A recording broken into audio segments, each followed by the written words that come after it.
Bongkar korupsi proyek BTS 2 ajudan Johnny Plate ikut diperiksa.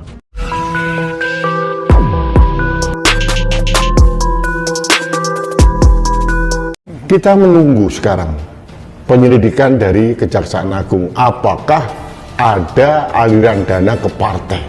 Nah, ini sudah diatur melalui Undang-Undang Nomor 13 Tahun 2016 tentang tata cara penanganan tindak pidana korporasi. Badan hukum maupun parpol yang menerima aliran dana hasil korupsi bisa dipidanakan. Meskipun beberapa tahun terakhir ini tidak efektif, saya mohon kepada Jaksa Agung dan negara memberlakukan Undang-Undang Nomor 13 Tahun 2016 ini. Yang pasti bahwa peristiwa ini terus akan berjalan, dan terima kasih Kejaksaan Agung menjelaskan bahwa tidak saja sampai di sini tapi akan terus mengembangkan kasus ini. Judul yang diangkat oleh MNC News ini malam ini saya kira sangat tepat sekali. Uang yang sangat banyak, uang rakyat APBN yang diambil dari pajak rakyat itu harus diusut, ditelusuri, karena proyek ini harus berjalan sampai tuntas, begitu.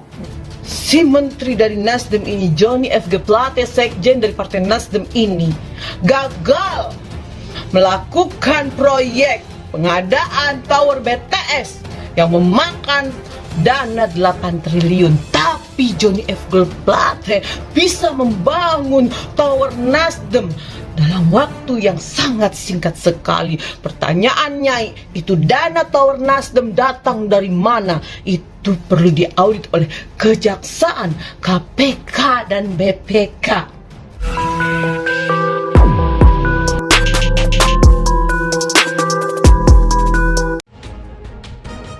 Tim Kejaksaan Agung memeriksa 6 orang sebagai saksi perkara dugaan tindak pidana korupsi penyediaan infrastruktur BTS dan infrastruktur pendukung Kominfo periode 2020-2022.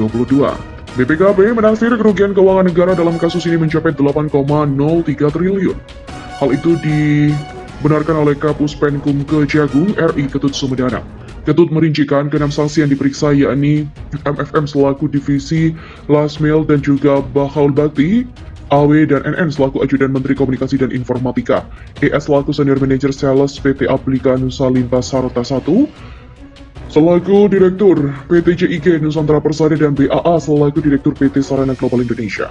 6 saksi diperiksa terkait penyidikan perkara dugaan tindak pidana korupsi dalam penyediaan infrastruktur BTS 4G dan infrastruktur pendukung paket 1 hingga 5 bakti Kominfo 2020-2022. Atas nama tersangka AAL, tersangka GMS, tersangka YS, tersangka MA, dan tersangka IH serta tersangka JGB. Pemeriksaan dilakukan untuk memperkuat pembuktian dan melengkapi pemberkasan dalam perkara itu, kata Ketut Sumedana. Sekian informasi, sejak 17 Mei lalu, Kejagung menahan Johnny Plate di rumah tahanan Salemba Cabang Kejaksaan Agung. Ketua Umum Partai Nasdem mengunjungi Menteri Komunikasi dan Informatika Johnny Plate tersangka kasus dugaan tindak pidana korupsi dalam penyediaan infrastruktur BTS 4G dan infrastruktur pendukung paket 1 hingga 5 bakti Kominfo tahun 2020-2022, di mana Surya Paloh mengunjungi rutan Kejari Jaksel. Hal itu dibenarkan oleh Dirdik Jampitsus Kejagung Kuntadi. Menurut Kuntadi, kunjungan tamu terlebih Surya Paloh kepada seorang tahanan merupakan hal yang biasa. Dia tidak merasa momen itu dapat mengganggu proses penyidikan kasus korupsi BTS 4G Bakti Kominfo. Penyidik Kejaksaan tentu mengetahui adanya kunjungan pihak tertentu terhadap tahanan suatu kasus. Sebelumnya, Kejagung memastikan akan mengusut tuntas seluruh aliran dana dalam kasus dugaan korupsi penyediaan infrastruktur BTS 4G Kominfo tahun 2020-2022. Hal itu menyusul ditetapkannya Menkominfo Johnny Plate sebagai tersangka serta